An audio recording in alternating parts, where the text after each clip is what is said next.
Hi, my name is Bryce Quillman, and I am a senior at Southern Illinois University Carbondale, majoring in sports administration. I've been refereeing basketball and umpiring baseball for 5 years. I am here with Clem Quillman.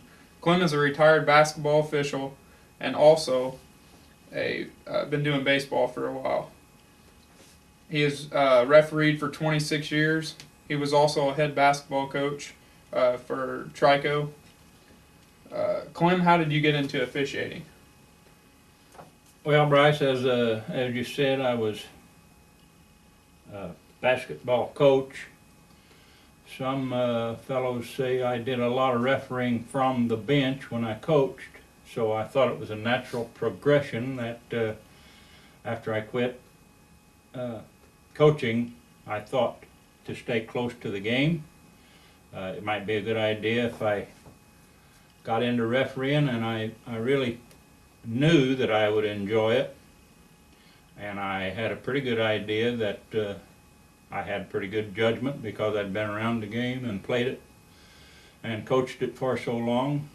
Just natural progression. Although the money is at the higher levels, such as high school and college levels, what do you recommend for a younger official to start at? Like what level? That's a very easy question. You must start out at very low levels where you see everything. Fourth, fifth, sixth, whatever it takes, start there, get the mechanics down. Make sure you get the mechanics down, I should say, because that's very important. You got to look like an official, and it's hard to do that when you don't have the mechanics down, and of course it's hard at a later stage. It's hard for someone to work with you when you're calling something and they can't see your hand signals and what in the world's going on. Right. They don't know which direction to head. Confuses the scores, but start at a very early low level and work your way up. Actually, as you work your way up, you'll find that the older kids make it a lot easier to officiate, really, in basketball. And of course, the same holds true of baseball.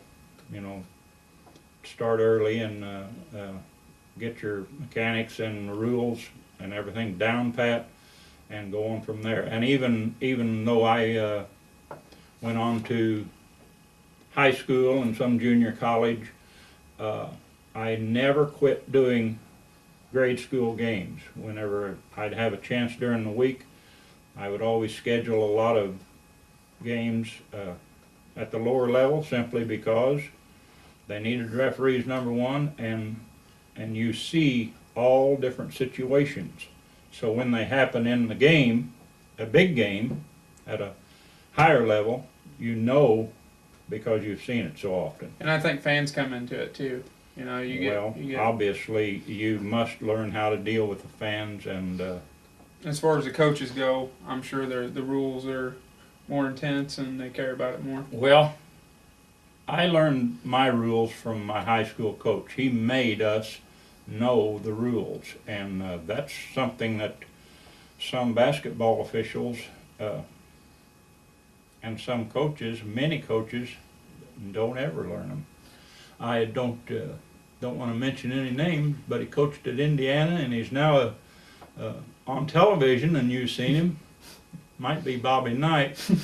This year he had a situation where, and he's a commentator making pretty big money, I would imagine, and he, like Al McGuire before him and many others, commentators don't know the rules. And you'd think, well, that guy coached all his life. He knows the rules inside and out. Not.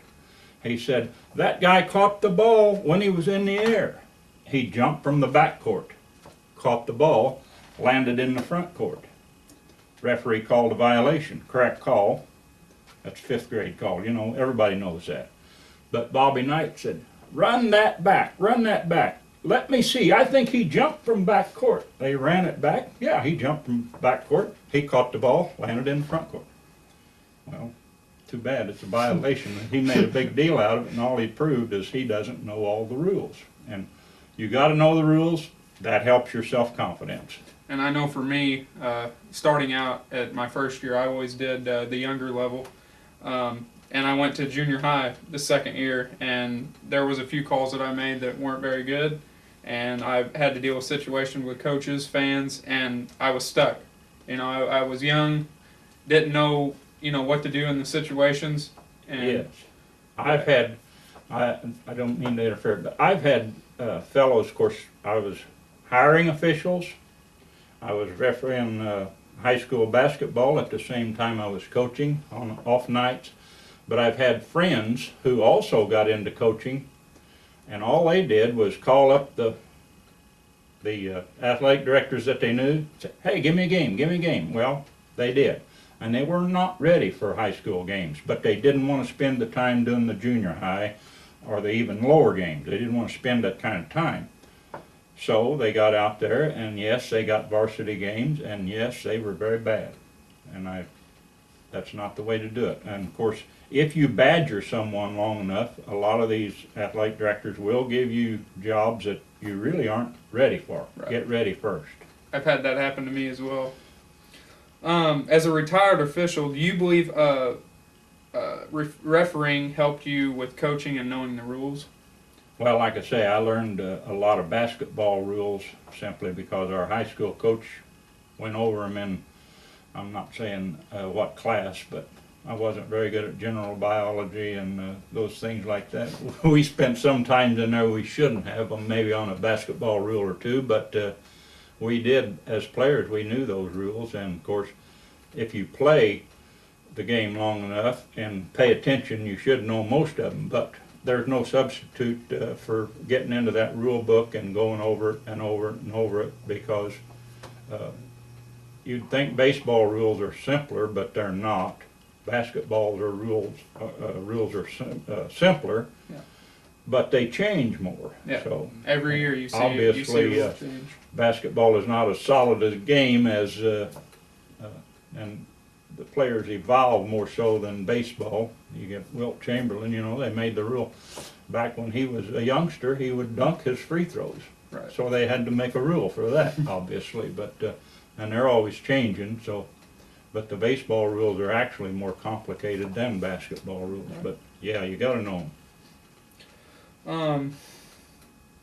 I see some high school officials who have been at a long time. Why did you retire at a young age? A relatively young age, I did. I decided that I would quit a year and a half before I did quit, which was in the year 2000. I retired. I just thought it was time to get out because I really didn't like, I'm kind of weird in that I didn't like the three-man officiating crew. Right. I liked two men, and if they would have let me do it by myself, I might have done that too. But I don't see that three men has improved anything but made these lazier officials hang around longer. Yep. And when you got so many good officials and then you add so many more, it's kind of like Major League Baseball right now. The quality goes down the more people you get involved.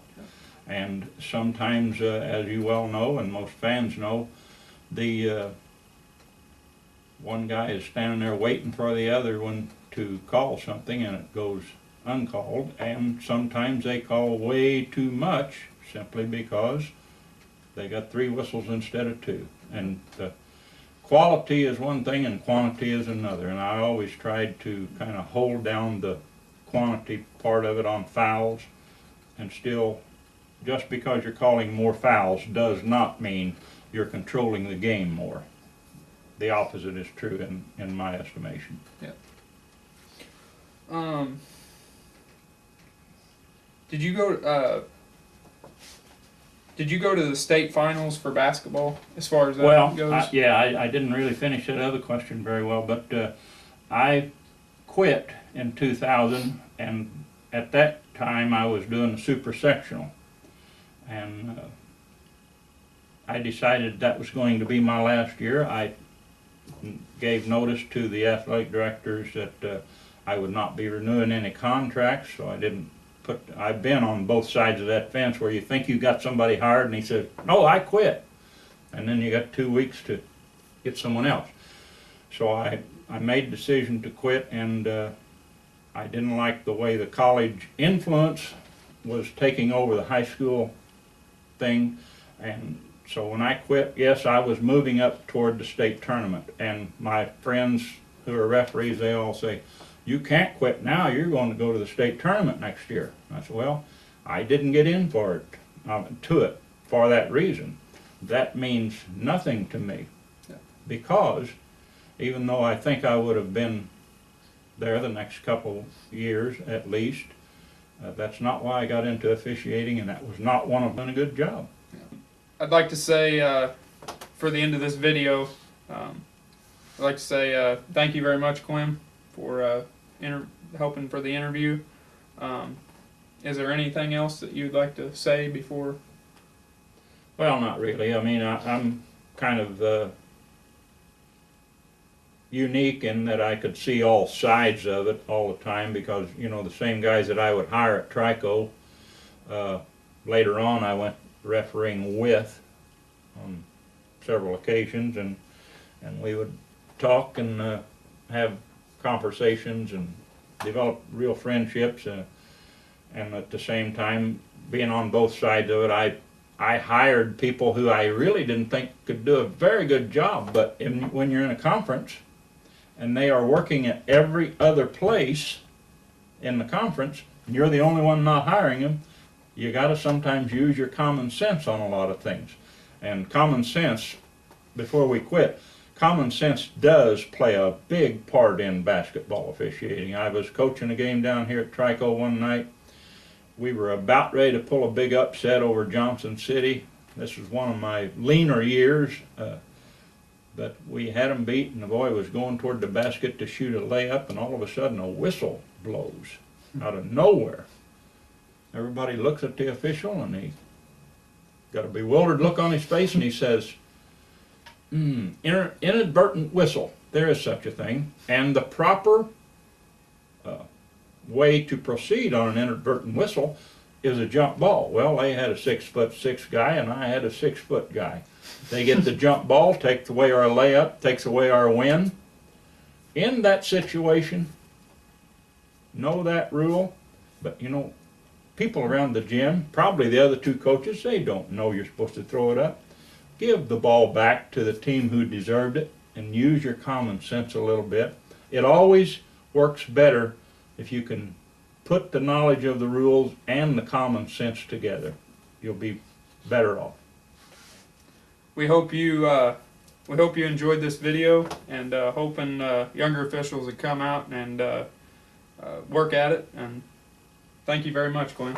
We appreciate it. Good luck to you and all the other, hopefully all the other young officials that will get into it. Thank you very much. Thanks.